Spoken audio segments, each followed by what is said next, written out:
বিসমিল্লাহির রাহমানির রাহিম। সকল প্রশংসা আল্লাহর, সকল ক্ষমতার মালিক আল্লাহ মহান। আসসালামু আলাইকুম আমার প্রাণ প্রিয় সকল আপনজন, কেমন আছেন? আমি আপনাদেরই সামান্য একজন কান্তা আপা আবারও চলে আসলাম। আজকে হচ্ছে 17/3/2025 সাল। আল্লাহর নামে কাজ শুরু করলাম। আমি আমার আল্লাহর ঘরে সালাম ও দোয়া পৌঁছে দিলাম। আমার প্রিয় নবীজির রওজা মোবারকে সালাম ও দোয়া পৌঁছে দিলাম। হযরত শাহজালাল শাহপরাণে সালাম ও দোয়া পৌঁছে দিলাম। আজমির শরীফে সালাম ও দোয়া পৌঁছে দিলাম। মাইজভান্ডার শরীফে সালাম ও দোয়া পৌঁছে দিলাম। আল্লাহ, আপনি নামাজ, রোজা, ইবাদত, বন্দেগী কবুল আর মঞ্জুর করে নিন আল্লাহ। ভালো কাজ কবুল আর মঞ্জুর করে নিন আল্লাহ। যারা যেই আশায় আমাদের এই প্রতিষ্ঠানে আসতেছে আল্লাহ, আপনি তাদের আশাগুলি পূর্ণ করে দেন আল্লাহ। কোনো খারাপ মানুষের চোখে যাতে আমার ভিডিওটা না পড়ে আল্লাহ। আল্লাহ, শবে কদরের ওসিলায় আল্লাহ, এই রমজানের ওসিলায় আল্লাহ সকল জীবনের গুনাহ খাতা মাফ করে দেন আল্লাহ। সবাইকে আল্লাহ ভালো রাখেন আল্লাহ। আপনি সবাইকে আপনি ভালো রাখেন। আমিন।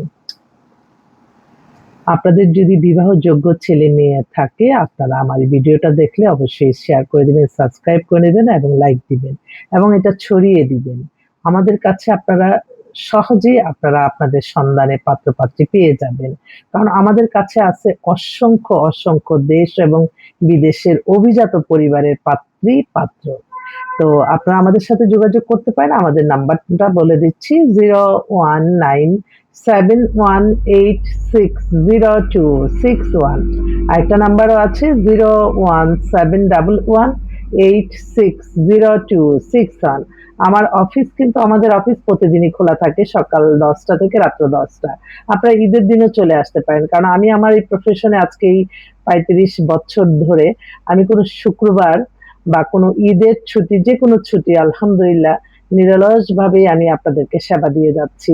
এবং আমি মনে করি যে আমার একটা ফোন নাম্বারে হয়তো একটা বিয়ে হয়ে যাচ্ছে। তো আমি নিজের এত ছুটি কাটানো, নিজের জন্য এত কিছু করা আমি কখনোই পছন্দ করি না। এই যে ঈদ আসতেছে, এখন আমি হঠাৎ করে মনের ভিতরে আল্লাহ, যদি আল্লাহ মরে যাই, তো আমি যেকোনো যেটাই কিনবো আমি তাড়াতাড়ি এই যে ঈদের ড্রেসটাও পরে ফেলছি যে থাক না, আম এখন সুস্থ আছি, ভালো আছি, রমজান মাস, আমার ঈদের ড্রেস পরে ফেলছি। মানে এই আমি আমার মেন্টালিটি নিয়ে চলি এবং আমি যখন একটা কোনো কিছু, আমার তো আর স্বর্ণ গয়না ছোট্ট প্রফেশন দিয়ে হয়তো একটা ড্রেস কিনলাম। এই ড্রেসের এগেইনস্ট আমার যা আগের যত ড্রেস আছে আমি সব মানুষকে দিয়ে দেই। এইভাবেই আরকি আমি ছোট ভাবেই আমি সবাইকে সহযোগিতা করতে চাই। যদিও অর্থবিত্ত নাই, কিন্তু যতটুকু আছে ততটুকু আমি দানের মাধ্যমেই রাখি এবং এই দান করলে যে আল্লাহ জান-মালের হেফাজত করে আপনি সুস্থ থাকেন, এটা সবচেয়ে বড় নিয়ামত। সুস্থতার চেয়ে অর্থবিত্ত কোনো কিছু, আপনি হাজার কোটি টাকার মালিক, আপনার চলতে হবে আপনার হুইল চেয়ারে বসে আছেন। আপনি কৃপণতা দেখায়ে আপনি সম্পদ অর্জন করলেন, মানুষের কল্যাণে আসলেন না। আপনি ক্ষমতা পেয়ে ক্ষমতার অপব্যবহার করলেন, নিজের পরিবার নিয়ে ভালো থাকলেন। এগুলির জন্য আল্লাহর কাছে জবাবদিহিতা করতে হবে। মানুষের কষ্টে যদি আপনার মন না কাঁদে, সেই মানুষের কি মূল্যায়ন? যেহেতু সকাল থেকে রাত পর্যন্ত বিভিন্ন মানুষের কাছে যাই, বিভিন্ন এলাকায় ঘোরাঘুরি করি, কত মানুষ অসহায় গরিব আছে। আমি আমার স্টাফদের বলি, আমি সবাইকে এতটুকুই আমি বলতে চাই, আপনার অর্থ সম্পদ জমানোর চেয়ে দান দক্ষিণা করবেন যত, ততই আপনি সুস্থ থাকবেন। বলে না আমার ভবিষ্যৎ কি? ভবিষ্যৎ আল্লাহ দেখার। বর্তমানে আপনি কি আছেন? আপনার বর্তমানটা নিয়ে থাকবেন। মানুষ এখন অধৈর্যশীল, অল্পতেই উত্তেজিত হয়ে যায়। একটা ভিডিও দেখে আমার চোখে পানি চলে আসলে সে কিন্তু আবার বোরকা পরা। বোরকা পরে সে তার স্বামীকে বলতেছে সে নাকি এত টাকা জামা না দিলে সে ডিভোর্স দিয়ে দিবে। তো এই বোরকাটার কি অবমূল্যায়ন হলো? আপনি যখন পর্দা করবেন, আপনি আল্লাহর সন্তুষ্টি লাভের আশা, আল্লাহর সবকিছু নিয়ম নিষেধ মেনে চলতে হবে। আপনার এই বোরকাকে আপনি অবমূল্যায়ন করতে পারে না। অনেকে অনেক গর্জিয়াস বোরকা, অনেকে মানে ২ টা চোখ ছাড়া কিছু দেখা যায় না। কিন্তু তাদের ভিতরে অনেক কিছু হিংসা। এটা সবসময় মনে রাখতে হবে। ইসলাম পৃথিবীর শ্রেষ্ঠতম ধর্ম, আমরা ইসলামকে অনুসরণ করে চলবো। আপনি কোনো খারাপ কাজে বোরকা, হিজাব এগুলি ব্যবহার করবেন না। এটা তো আল্লাহর পর্দাটা হচ্ছে আল্লাহ অনেক পছন্দ করে। আল্লাহর একটা ফরজ। পর্দাটা ফরজ। যদিও আমরা পর্দা করি না, কিন্তু আমার আম্মা তো সবসময় বলতো, "তুই যে তোর সবকিছু ঠিক আছে। তুই এমুকের মতো হয়ে যাইতি শুধু পর্দাটা করলে।" তো আমি আল্লাহ সবই তো আস্তে, আস্তে আল্লাহ পর্দাটাও ইনশাআল্লাহ চলে আসবে। ইনশাআল্লাহ আল্লাহ যদি বাঁচায় রাখে। তো সেজন্য আপনি কি উচ্ছৃঙ্খলতা!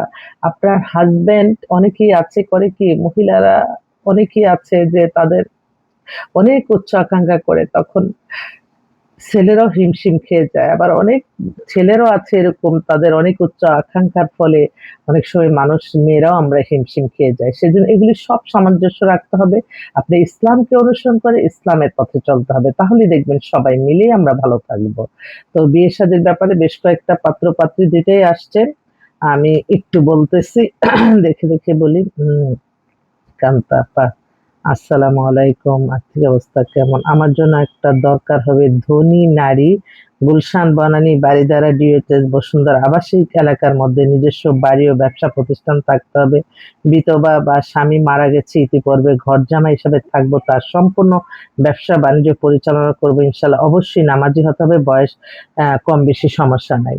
এই ভদ্রলোক উনার ৬০ বছর বয়স, হ্যাঁ? তো উনি খুবই ধার্মিক, দাড়ি-টাড়ি আছে, কিন্তু তার মনের ভিতরে এই কিছু ৫০-৬০ এর কিছু ভদ্রলোকদের আমি বলবো, আপনাদের এই চিন্তা কে মাথায় ঢুকাইছে যে যারা অভিজাত পরিবারে থাকে, তাদের স্বামী নাই, তাদের কি কোনো কিছুর অভাব আছে? তারা কি একটা গরিব, অসহায় বা আপনি গ্রামে-গঞ্জে অনেক দাড়ি রেখে আপনার ভিতরে লোভ জন্মাইছে। এই লোভটা যাদের ভিতরে আছে আল্লাহ কিন্তু তাদেরকে পছন্দ করে না।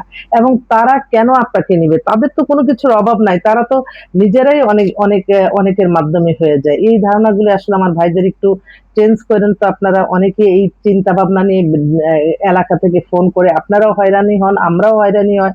তখন বলেন যে আমরা কাজ পারি না। কোন ধনী নারী তো এরকম গরিব অসহায় এরকম ছেলে নেয় না। আপনারা কেন বুঝেন না?